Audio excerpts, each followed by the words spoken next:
আমার নাম সৌরভ রায়। আমার বয়স 25। আমি ঢাকুরিয়ায় আমার বিধবা মায়ের সাথে থাকি। বাবা 3 বছর আগে ক্যান্সারে মারা গেছে। তারপর থেকে সংসার চালানো আমার দায়িত্ব। কিন্তু কলকাতায় চাকরি পাওয়া সহজ না, বিশেষ করে যখন আপনার শুধু বিএ পাস আছে। আমি প্রায় 6 মাস বেকার ছিলাম। সিভি পাঠিয়েছি শত শত জায়গায়, কিন্তু কোথাও কল আসেনি। মায়ের পেনশন দিয়ে সংসার চলছিল, কিন্তু সেটা যথেষ্ট না। বাড়ি ভাড়া, খাওয়া দাওয়া, ওষুধ সব মিলিয়ে মাসে কম করে 20,000 টাকা লাগে। এই অবস্থায় একদিন আমার বন্ধু রনির ফোন এলো। সৌরভ, তোর জন্য একটা চাকরির খবর আছে। রনি বলল। সত্যি? কোথায়? আমি এক্সাইটেড হয়ে বললাম, একটা সিকিউরিটি গার্ডের চাকরি, নাইট শিফট, বেতন মাসে 25,000। 25,000? এত টাকা? সিকিউরিটি গার্ডের চাকরিতে সাধারণত 12 থেকে 15,000 টাকা দেয়। 25,000 অনেক বেশি। কিন্তু এত বেতন কেন? আমি জিজ্ঞেস করলাম। সেটাই তো ব্যাপার। রনির গলায় একটা দ্বিধা শুনলাম। জায়গাটা একটু অদ্ভুত। আগে যারা জয়েন করেছিল তারা বেশি দিন টেকেনি। সবাই 1 মাসের মধ্যে ছেড়ে দিয়েছে। কেন? জানি না, তবে শুনেছি জায়গাটা নাকি ভুতুড়ে। কিন্তু সৌরভ, তুই তো এসব বিশ্বাস করিস না, আর তোর অনেক টাকার দরকার, তাই ভাবলাম জানাই। আমি ভাবলাম সত্যি আমি ভূত পেতে বিশ্বাস করি না, আর 25,000 টাকা মাসে, এটা আমার জন্য বিশাল ব্যাপার। ঠিক আছে, আমি ট্রাই করব। কোথায় যেতে হবে? কাল সকাল 10টায় পার্ক স্ট্রিটে একটা অফিস আছে। ঠিকানা মেসেজ করছি, ইন্টারভিউ দিতে যা। পরদিন আমি সেই অফিসে গেলাম। একটা ছোট্ট রুম। একজন মধ্যবয়স্ক ভদ্রলোক বসেছিলেন। তার নাম মিস্টার ঘোষ। আপনি সৌরভ রায়? তিনি জিজ্ঞেস করলেন। জি। বসুন। তিনি আমার দিকে একটা ফর্ম বাড়িয়ে দিলেন। এটা পূরণ করুন। আমি ফর্ম পূরণ করলাম। তিনি দেখলেন। ভালো। এখন শুনুন, চাকরিটা হলো সিকিউরিটি গার্ড। নাইট শিফট, রাত 10টা থেকে সকাল 6টা। বেতন 25,000। কোনো ছুটি নেই প্রথম 3 মাস। মাসে একদিন অফ, রবিবার। কোথায় কাজ করতে হবে? আমি জিজ্ঞেস করলাম। বেহালে একটা পুরনো ফ্যাক্টরি, ব্রিটিশ আমলে, এখন বন্ধ। কিন্তু মালিক সেটা বিক্রি করবে, তাই কেউ যেন ভাঙচুর না করে সেজন্য গার্ড রাখা হয়েছে। আমার কাজ কি হবে? শুধু ফ্যাক্টরির গেটে বসে থাকবেন। ঘড়িতে ঘড়িতে একবার করে রাউন্ড দেবেন। কেউ ঢুকছে কিনা দেখবেন, কোনো সমস্যা হলে আমাকে ফোন করবেন, ব্যাস। শুনতে সহজ মনে হলো। আমি রাজি। মিস্টার ঘোষ হাসলেন। ভালো, কিন্তু আগে একটা কথা বলে রাখি, এই চাকরি সবার জন্য না। আগে 5 জন এসেছিল, কেউ 1 সপ্তাহ টেকেনি। কেন? তারা বলেছিল অদ্ভুত জিনিস দেখেছে, শব্দ শুনেছে, ভয় পেয়ে গেছে। তিনি থামলেন। আপনি কি এসবে বিশ্বাস করেন? না। আমি দৃঢ়ভাবে বললাম, আমি বিশ্বাস করি না। তাহলে কোনো সমস্যা নেই, কাল রাত 10টায় জয়েন করুন। সেই রাতে আমি মাকে বললাম। মা খুশি হলেন, কিন্তু চিন্তিতও। নাইট শিফট, একা একা। হ্যাঁ মা, কিন্তু চিন্তা করো না, আমি সামলে নেব। পরদিন রাত 9:30টায় আমি বেহালার সেই ফ্যাক্টরিতে পৌঁছালাম। বিশাল জায়গা, চারিদিকে উঁচু দেয়াল, মূল গেট লোহার তৈরি, মরচে ধরা। একজন বয়স্ক গার্ড বসে আছে। তার নাম হরিদাস। Day shift guard. তুমি নতুন? সে জিজ্ঞেস করলো। হ্যাঁ, সৌরভ। আজ থেকে নাইট শিফট। হরিদাস আমার দিকে একটু অদ্ভুত দৃষ্টিতে তাকালো। কতদিন টিকবে দেখি। কেন, কোনো সমস্যা আছে? সমস্যা আছে কিনা তুমি নিজেই দেখবে। তারপর সে আমার হাতে একটা টর্চ, একটা চাবির গোছা আর একটা রেজিস্টার দিল। এই রেজিস্টারে প্রতি ঘন্টায় একটা করে এন্ট্রি দেবে, যে তুমি রাউন্ড দিয়েছো। আর কিছু? হরিদাস চুপ করে রইল কিছুক্ষণ। তারপর বলল, একটা কথা মনে রাখো, রাত 3টের পর ফ্যাক্টরির ভেতরে যেও না। কেন? কারণ জানি না, কিন্তু যারা গিয়েছে তারা ভালো অবস্থায় ফেরেনি।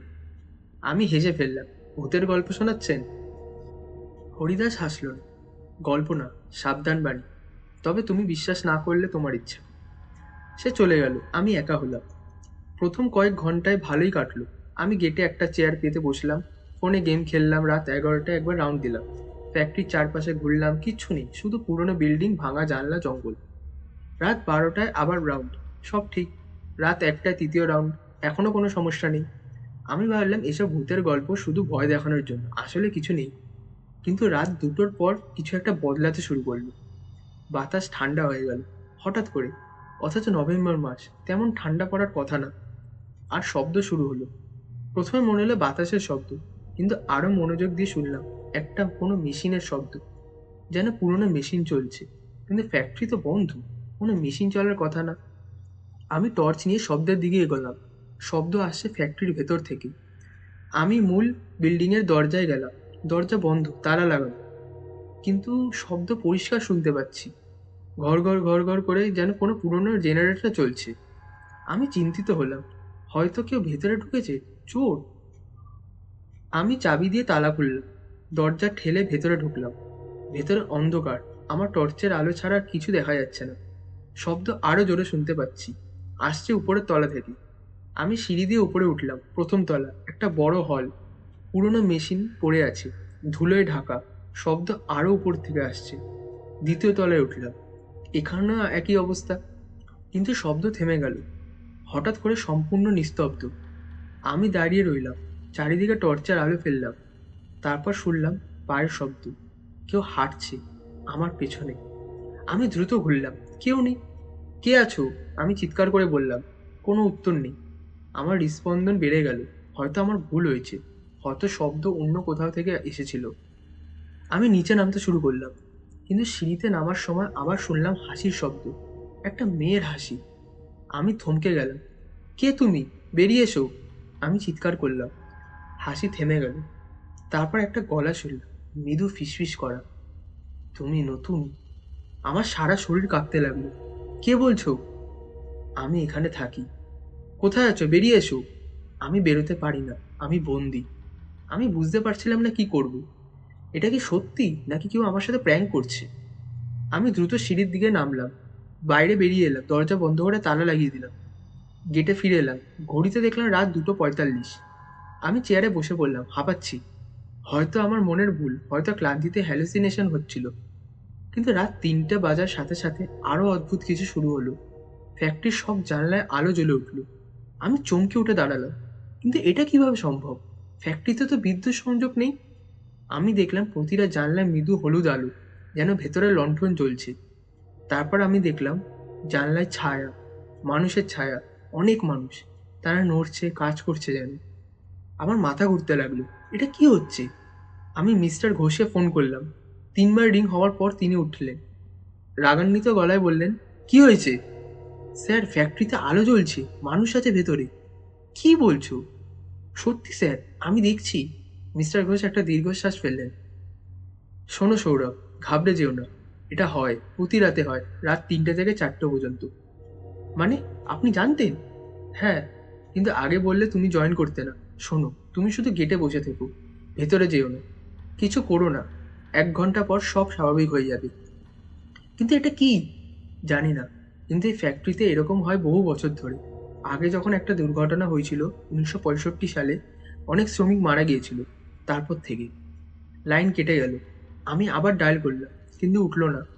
আমি গেটে বসে রইলাম, ভয় কাঁপছি, কিন্তু পালাতেও পারছি না, টাকার দরকার। এই চাকরি ছাড়লে আবার বেকার। পরের 1 ঘন্টা আমার জীবনের সবচেয়ে ভয়ঙ্কর সময় ছিল। জানলায় সেই ছায়াগুলো চলাফেরা করছে, মাঝে মাঝে চিৎকার শুনতে পাচ্ছি, যন্ত্রণা চিৎকার। একবার মনে হলো আগুনের গন্ধ পাচ্ছি, কিন্তু কোথাও আগুন নেই। রাত 4টে বাজার সাথে সাথে সব বন্ধ হয়ে গেল। আলো নিভে গেল, শব্দ থেমে গেল। আবার পুরনো নিস্তব্ধ ফ্যাক্টরি। আমি স্বস্তির নিঃশ্বাস ফেললাম, কিন্তু তারপরেই দেখলাম ফ্যাক্টরির গেট খুলছে ভেতর থেকে। আমি দাঁড়িয়ে গেলাম। গেট দিয়ে একজন বেরিয়ে এলো, একটা মেয়ে, বয়স হবে 20 থেকে 22, সাদা শাড়ি পরা, চুল এলোমেলো। সে আমার দিকে এগিয়ে এলো। তুমি কে, আমি জিজ্ঞেস করলাম, যদিও জানতাম উত্তর কি হবে।